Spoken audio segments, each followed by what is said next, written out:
Guillaume Lemaitre-Vierge a accordé hier soir à Télé-Québec à l'émission Une époque formidable sa toute première entrevue depuis sa disparition de l'espace public. Aujourd'hui, tout le monde a une opinion, tout le monde qui a vu l'entrevue. Est-ce qu'il était sincère? Est-ce qu'il mérite de revenir dans l'espace public? Moi, ce qui m'intéresse, c'est il y a une semaine, quand Télé-Québec a partagé un des premiers extraits de cette émission-là, il y avait donc un petit passage de l'émission et j'ai vu passer un commentaire sur les réseaux sociaux, un commentaire de Kevin Calix, qui est animateur du balado Rapolitique et c'est un important influenceur à l'intérieur de la communauté noire du Québec. Et Kevin Calix écrivait ceci: pourquoi tu vas t'expliquer sur une plateforme non noire, public non noir, audience non noire pour dire comment tu as blessé la communauté noire, Guillaume Lemaitre-Vierge? On t'a invité. La moindre des choses, c'est que tu en parles avec nous. Ben, on va en parler avec Kevin Calix. Bonsoir, Kevin. Hello, hello. On se connaît, on s'est déjà rencontrés à mon balado, donc on peut se Yes. tutoyer. Qu'est-ce que tu as Mhm. pensé de la première entrevue de Guillaume Lemaitre-Vierge?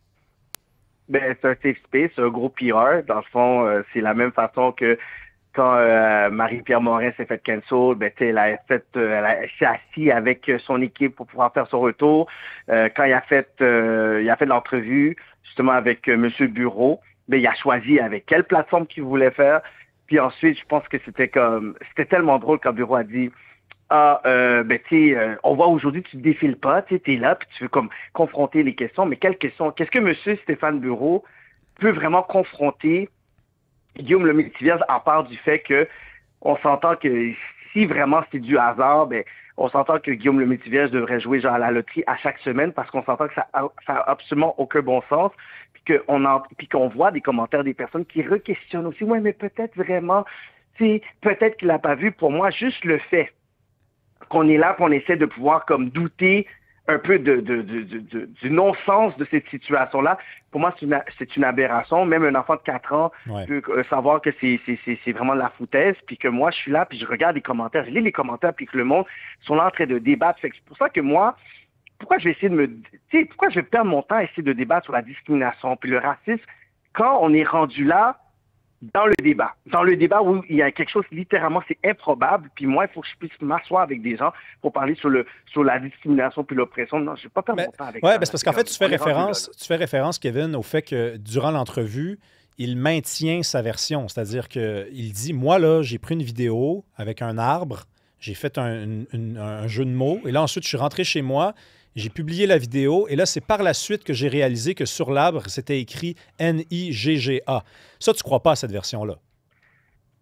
Non, mais est-ce que c'est une vraie question, Rémi? Come on, come on. Ben, Stéphane Ah, Bureau, toi il puis croit moi. pas non plus. Stéphane Bureau, il croit OK. pas non plus. Non, c'est exactement, mais juste le fait que lui ose aller publiquement dire ça, puis qu'il y a des personnes qui lui donnent raison. Moi, c'est pas seulement le fait qu'il veut faire son niaiseux, puis aller dire ça, OK, il y a ça, mais le fait que beaucoup de personnes, il y a beaucoup de personnes qui trouvent que, tu sais, c'est de la foutaise qu'est-ce qu'il dit, là. Mhm. Mais il y a beaucoup de personnes qui veulent lui donner raison parce qu'ils l'aiment bien, ils l'ont vu dans Ramdam, ils l'ont vu dans tu sais, le Radio Enfer.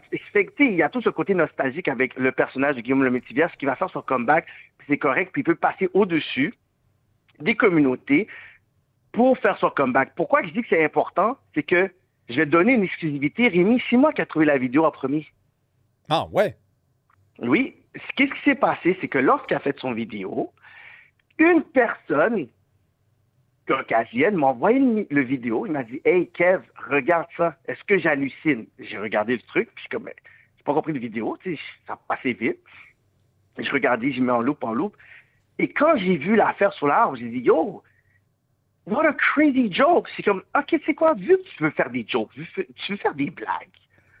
Puis, je pense que l'audience que tu voulais peut-être tu sais, atteindre, tu l'as Ouais. peut-être pas.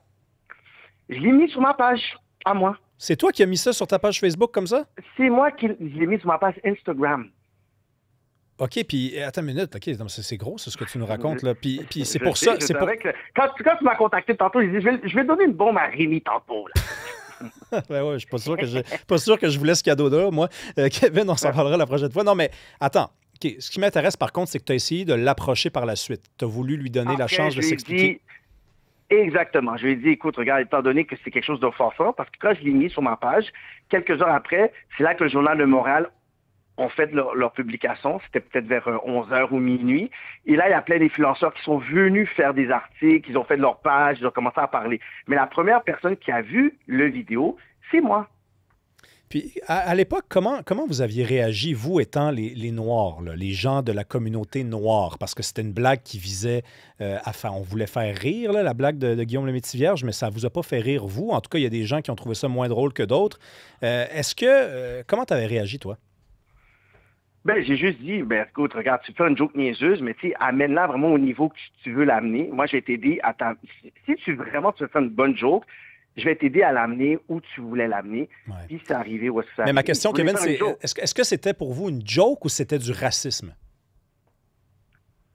Ben, est-ce que c'était du racisme? Non, c'est quelque chose qu'il disait dans ses soupers de famille, à huis clos. Mais là, il l'a fait, puis il a oublié qu'il n'était pas dans ses soupers de famille. Fait qu'il l'a fait, puis il a fait « Oh mon Dieu! » Fait que là, il doit faire un PR pour dire « Hey, écoute, regarde, ça fait ma 3e prise, puis j'étais en train de courir dans la forêt, puis il y avait 5000 arbres, puis quand j'ai voulu faire ma joke, je suis tombé à côté d'un arbre, puis j'ai eu pas une joke sur les trans, pas eu des jokes sur les gays, j'ai pas eu des jokes sur les juifs, j'ai eu des jokes sur les noirs, puis ça a tombé. C'était sur ce boulot à côté, puis il tape dessus, sur le mot. Ouais. Puis moi, je me suis dit, OK, ben regarde, tu voulais faire une blague, OK, je vais t'aider à être un humoriste, étant donné que je pense que c'est une nouvelle aspiration que tu veux être. OK. Tu sais, Kevin, je te connais, puis je sais que tu n'es pas quelqu'un qui est derrière la culture de la cancellation, de la culture de l'annulation. Non. Je pense que tu es critique de ça. À l'époque, quand tu as mis la vidéo, est-ce que tu espérais que Guillaume Lemaitre-Vierge vive ce qu'il a vécu dans les dernières années? Ben non, moi personnellement, j'avais aucune attente. Moi, c'est tout simplement le fait que tu dis, tu veux faire ton drôle, on va tout rire ensemble. C'est ça. Dans ma tête, c'est juste ça. Tu veux faire ton drôle, mais on va voir à quel point que c'est drôle ta joke parce que lui, il l'a posté sur sa page. Mm-hmm. Et il voulait viser son audience qui sont déjà des fans de lui. Fait j'ai dit, tu sais quoi? Étant donné que tu es une figure, que tu ne réalises pas que tu es une figure qui a grandi auprès de nous aussi, tu sais pas à quel point que nous, on a grandi aussi sur des téléséries que tu as participé. Puis beaucoup d'entre nous, on est fans de ton acting parce que c'est un très bon acteur aussi. Non seulement ça, c'est un sex symbol au Québec. Donc pour moi, j'ai vu, oui, il avait fait des niaiseries puis tout ça. Puis je dis, OK, bon, c'est quelqu'un qu'à un moment donné, il va faire quelques erreurs de temps en temps, whatever. Mais là, quand c'est rendu que ça nous concerne plus personnellement, j'ai dit, ben, tu sais quoi, ben, regarde, celui-là, ben, on va vraiment rendre ça viral, puis à quel point que tu vas voir vraiment c'est quoi l'impact que tu avais ou que tu as sur la communauté. Puis il a compris, puis j'ai été quand même surpris de voir à quel point il y a des agences. Mais t'es pas hypocrite en ce moment-là. Tu me dis la vérité, c'est-à-dire que tu as mis ça sur les réseaux sociaux parce que tu t'es dit, OK, tu veux faire rire, ben tu vas faire rire tout le monde. Puis là, le fait qu'il n'y ait pas eu de contrat, qu'il ait disparu de l'espace public, toi, tu restes critique de ça. Là. On devrait être capable de faire une joke maladroite, puis on passe à autre chose. Là. Mais ses affaires à lui, l'affaire, c'est qui l'a cancellé? C'est ses propres personnes, non? Oui, t'as raison. Son agence, c'est ça. C'est pas nous qui l'avons cancellé à la base. Moi, en plus, j'ai envoyé un message pour dire, tu sais quoi, là, vraiment, tu t'es mis le pied dans la merde. Puis, tu sais quoi, viens t'expliquer pour voir un peu c'était quoi ton state of mind.